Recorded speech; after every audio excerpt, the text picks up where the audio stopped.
小アッパがまんまと大変を巻き起こしおった。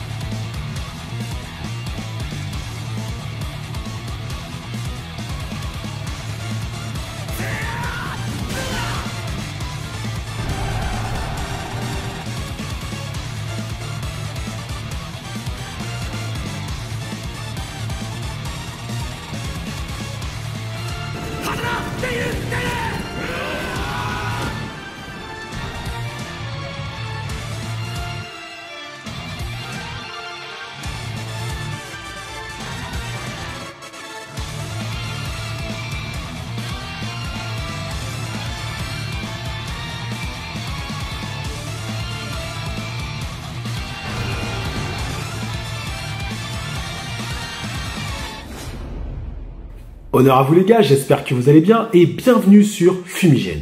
On continue ce petit marathon des Kingdom Fight.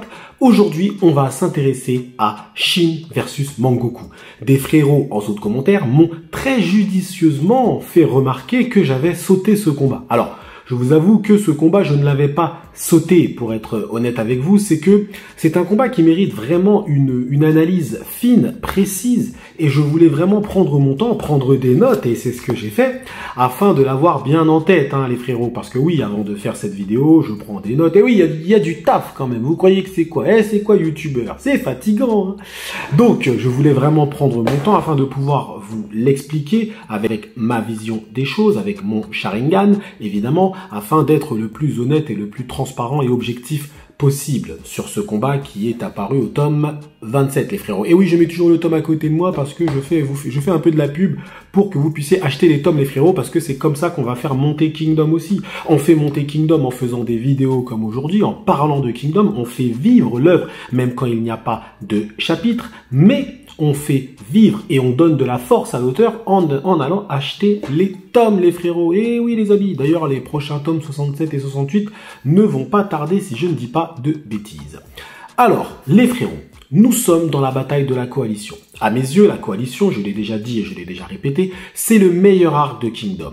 Pour plusieurs raisons que j'ai explicitées lors de mes reviews. Malheureusement, ces reviews ont sauté. Mais la coalition est selon moi le meilleur arc de Kingdom parce que c'est un arc qui fait preuve d'une polyvalence déjà en termes de géographie qu'on n'a vu dans aucun autre arc. On a des sièges, des attaques défense avec la porte de Kankoku, des batailles en plaine, des batailles en montagne avec Uzen et Ordo. C'est très polyvalent et surtout, tu as énormément de généraux qui ont été mis en avant dans cette bataille et c'est un peu le Marineford et ça a été judicieusement géré de la part de Hara car Duke Hiyu a brillé à la coalition, Kanki a brillé à la coalition, Mubu a brillé à la coalition, Shin a brillé à la coalition, tout a brillé à la coalition, Go-Umei d'une certaine façon s'est illustré à la coalition, même les ennemis se sont illustrés. Donc en fait, dans cet arc, tu as énormément de personnages qui ont été mis en avant, qui ont brillé, et c'est dans un seul arc. Donc un autre arc de Kingdom qui arrive à faire ça, désolé, je n'en vois pas pour l'instant. Donc pour moi, la coalition, c'est le meilleur de tous les arcs. Bref, en tout cas, c'est mon avis et c'est totalement subjectif, bien évidemment, les frérots. On s'intéresse donc au combat Shin versus Mangoku.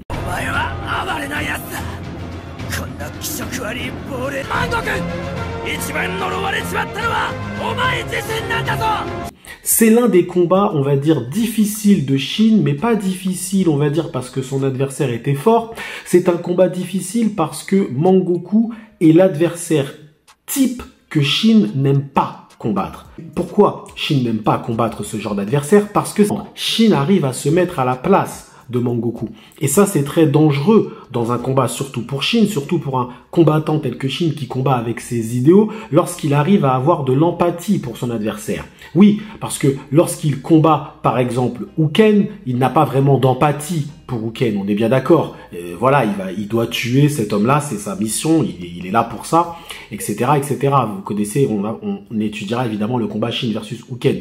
Mais lorsque Shin combat Mangoku, il y a quelque chose d'assez difficile pour lui, c'est parce que lorsqu'il écoute cette histoire, il arrive à se reconnaître, il arrive à le comprendre.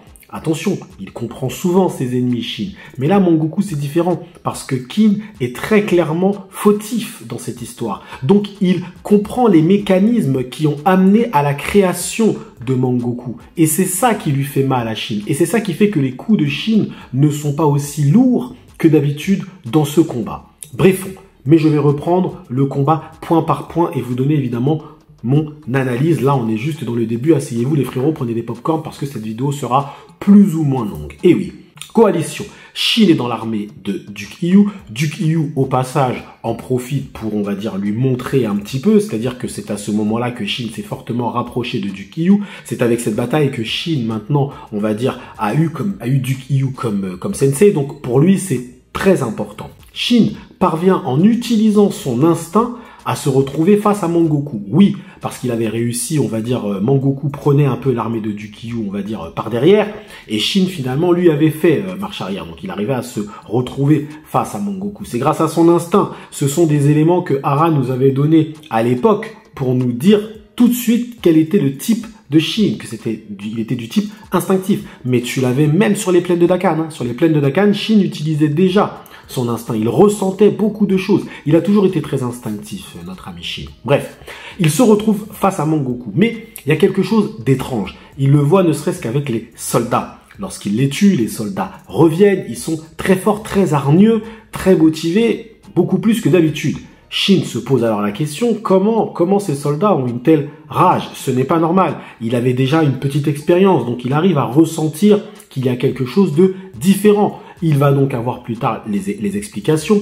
Ten va aussi un petit peu discuter concernant Mangoku, c'est-à-dire que Ten, c'est un peu le visage pragmatique dans ce combat, c'est-à-dire qu'elle va expliquer factuellement ce que fait Mangoku. Les viols, les pillages, les meurtres, etc. sur des innocents, d'accord? Ten, c'est elle un peu qui va remettre, on va dire les barres sur les T et les points sur les I. Mais Mangoku va avoir le temps de raconter son histoire. Et c'est son histoire, effectivement, qui est très forte.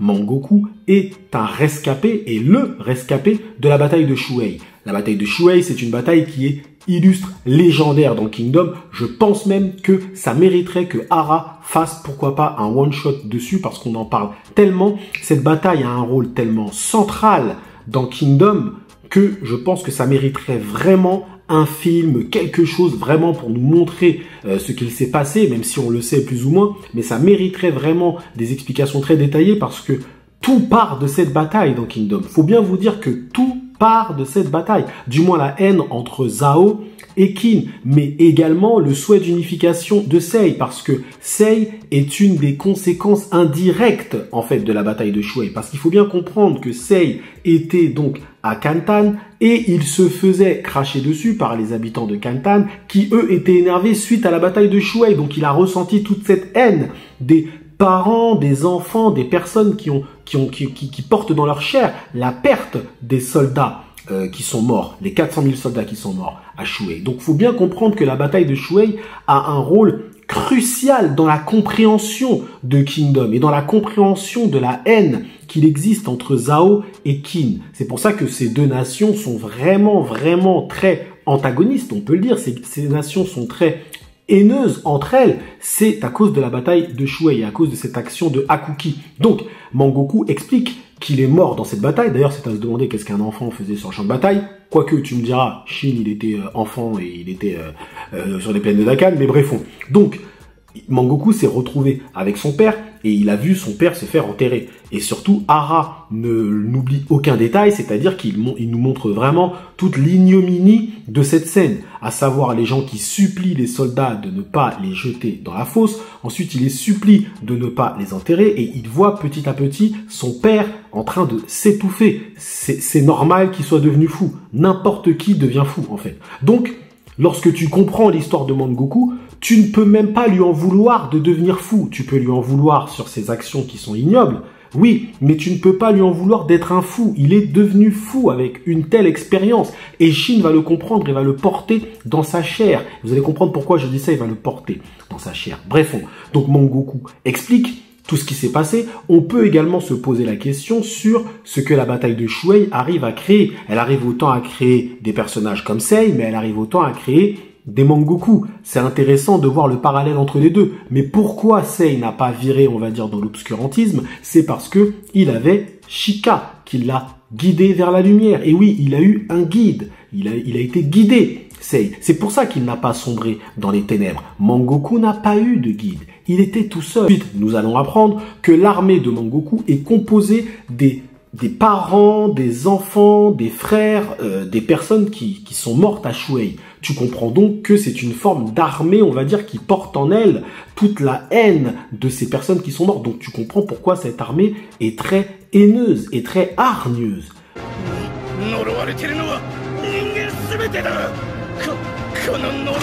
Donc, le combat commence et là, vous savez, lorsque je vous donne dans Kingdom, je vous dis souvent que les combats sont dictés par le poids des idéologies, le poids des coups dans Kingdom est dicté par le poids des responsabilités, le poids de son idéologie, etc. Je vous le dis très souvent. Eh bien, ce combat vous le montre de façon vraiment factuelle. Pourquoi?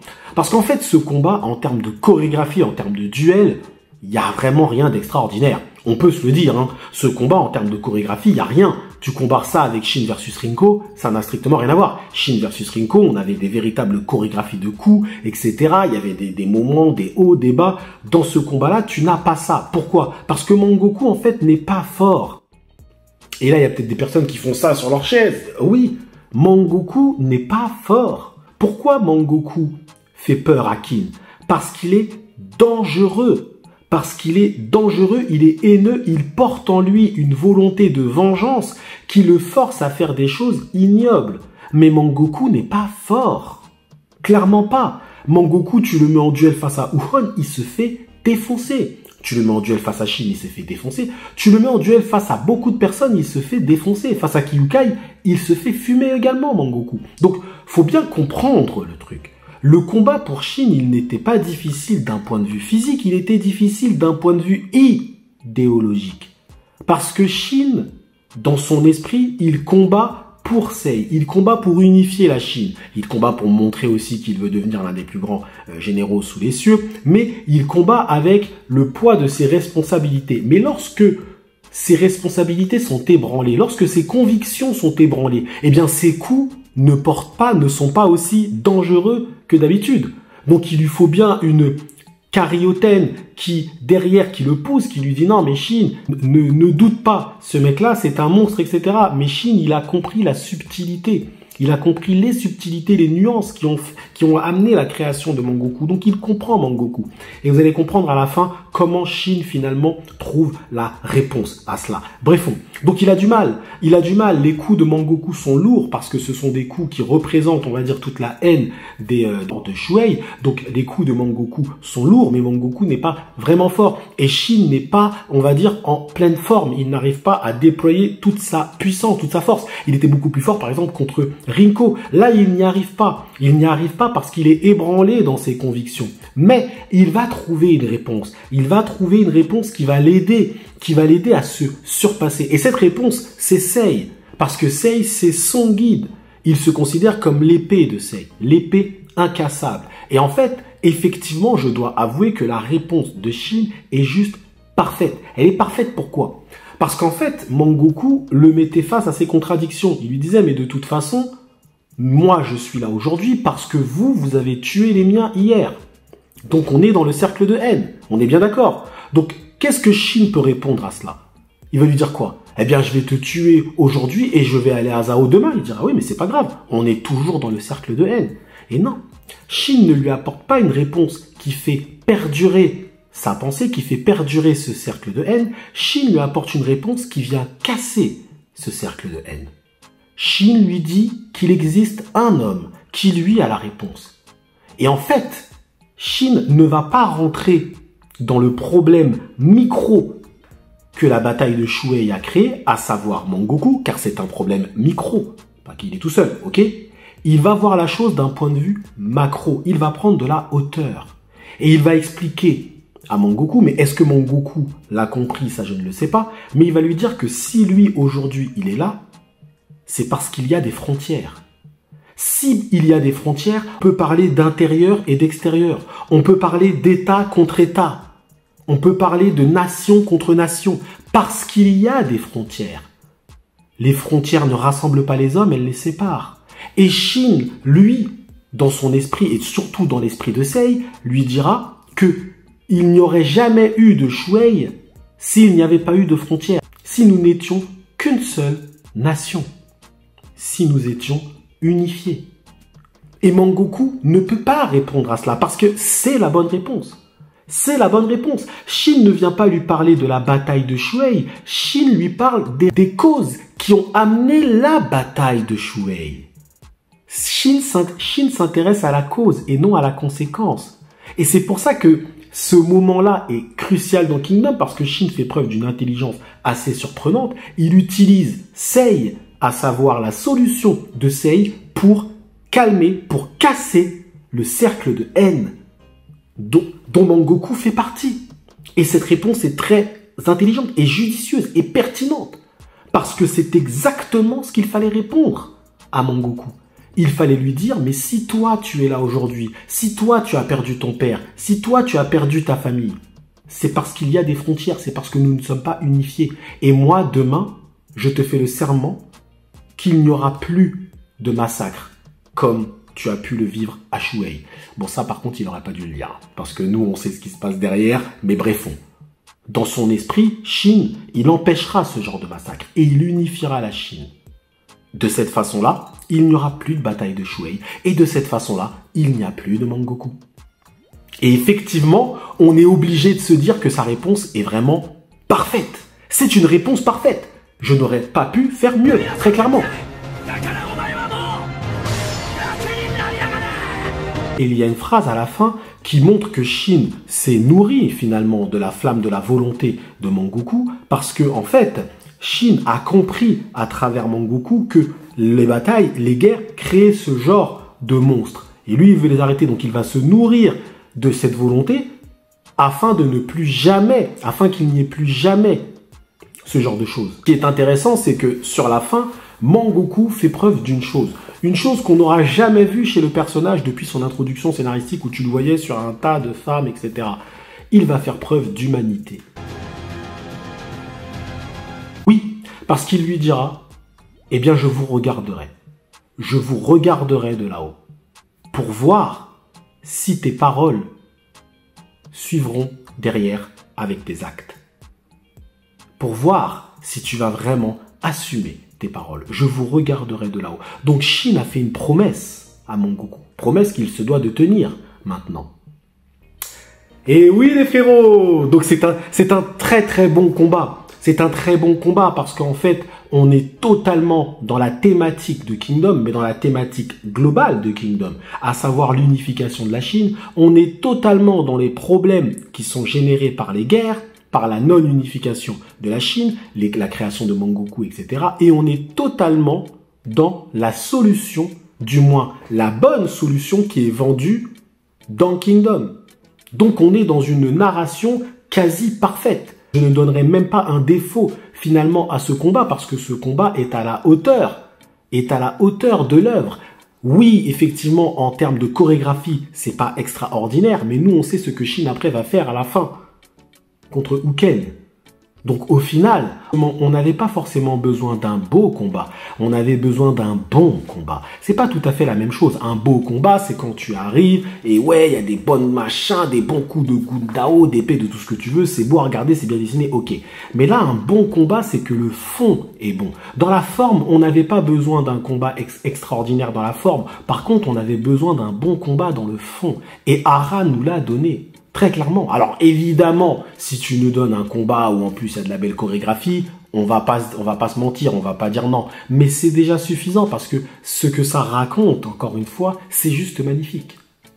Donc maintenant, c'est à vous de me donner votre avis en zone commentaire. Qu'avez-vous pensé de Shin versus Mangoku? Encore une fois, je vous le dis les frérots, c'est un combat que beaucoup de personnes critiquent dans le sens où « Ah ouais, mais vas-y, c'est pas ouf, c'est pas terrible, nanana, parce qu'il s'est pas passé grand-chose. » Mais lorsque tu vas encore une fois dans le fond de ce combat, lorsque tu comprends ce qui a créé Mangoku, lorsque tu comprends la réponse de Shin, lorsque tu comprends la problématique du combat, lorsque tu comprends la problématique de Shin face à Mangoku, tu comprends que le combat en fait est incroyable. Le combat est incroyable parce que Shin aurait pu perdre ce combat. Il aurait pu perdre ce combat, je le dis, oui. Parce qu'il combat tellement avec son idéologie que lorsque tu ébranles son idéologie, tu peux le battre, Shin, en fait. Et c'est pour ça qu'il a eu besoin de répondre à Mangoku avant de pouvoir le battre. C'est logique, hein? Et oui, les frérots. C'est à vous maintenant de me faire votre analyse en zone commentaire. Je suis friand de vos petites analyses en zone commentaire. Un jour, je pense même que je ferai des vidéos pour pouvoir lire vos commentaires, très clairement, hein, parce que franchement, des fois, je passe mon temps à les lire comme ça. Je trouve que vous êtes extrêmement pertinents. Certains ont même des connaissances sur Kingdom qui sont assez impressionnantes. Donc, allez-y, faites-vous plaisir. Je préviens, par contre, évidemment, les frérots, que là, il y a de plus en plus de spoilers historiques qui viennent ici et là. Je vous le dis, hein, lorsque vous êtes chopé en train de lâcher un spoil historique, c'est le ban immédiat. Mais je le dis, hein, c'est le ban, c'est directement, vous êtes bloqué à vie. Donc ne venez pas gâcher le plaisir kingdomien des frérots, mon plaisir à moi, ne venez pas gâcher notre plaisir. Si vous avez, vous, pris la décision de lire les spoils historiques, c'est votre histoire, évidemment, c'est peut-être comme ça que vous kiffez Kingdom. Moi, je ne kiffe pas Kingdom comme ça, très clairement. Donc, je vous demande humblement, honorablement, de respecter la zone commentaire et de respecter le plaisir de lecture des frérots qui, aujourd'hui, sont sur Fumigène. Merci à vous d'avoir suivi cette petite vidéo, petite moyenne vidéo jusqu'au bout. Prenez soin de vous et que l'honneur soit avec vous.